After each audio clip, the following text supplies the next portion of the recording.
My name is Tommy Wrenn, and I am a freshman, and I'm studying political science. I'm 18 years old, and I'm from Greensburg.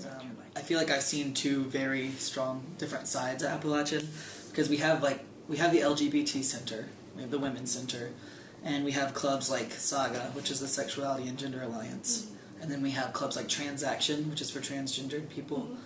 And so, there's lots of different organizations that are there for those people, and then I find lots of people that are accepting. But then, at the same time, you'll be in a class, or you'll be in a certain situation, and you see, the complete opposite of that going on. Right. So it's really, I think it's two extreme sides, but then, again, I see a lot of people on both ends of the spectrum. Yeah. I feel like when it comes to on campus, just walking around, you rarely see our organizations like the LGBT Center, or Saga, or Transaction, or the Women's Center doing things as much as you see other people doing things like that, like religious groups, because they're just not as in your face sometimes. Right. They might have a table out there, but they're not running after you or preaching at you. Yeah. So I think sometimes it's just kind of put over to the side, and then you see that more. So it seems like it might be more, and it probably actually could be more of just negative attitudes towards that. And also just because I know that there are so many people like that on campus. For example, if there's a guy I'm dating, I'm not going to walk around to Appalachian State holding his hand. Yeah. Which, that sounds like a small thing, but that can be really hard sometimes. Have you seen, heard of, or experienced any instances where there was violence or discrimination enacted against an individual or yourself because of sexual orientation?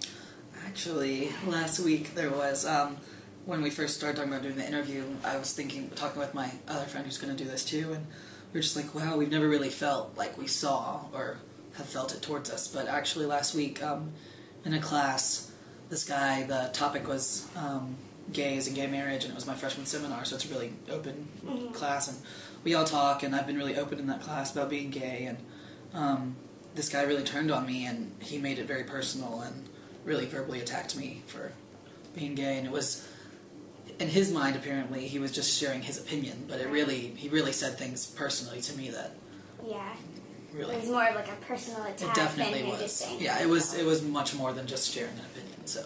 Yeah. Do you feel like when people do talk about sexual orientation and, homosexual relationships, do you feel like people just kind of automatically get defensive? If you're on one side, you get really defensive, and then if you're, trying to say your opinions, the other side gets really defensive. Yes. And that's the thing, too. It's just well, I'm just sharing my opinion and blah, blah, blah. And so people just try and, be you're attacking me. When in reality, you're attacking me first. And I'm just trying to show you that I'm a normal person. And I'm not, really that much different than you. Yeah. So I think that's a big problem, is that people just get really defensive on issues like homosexuality and gay marriage and stuff like that.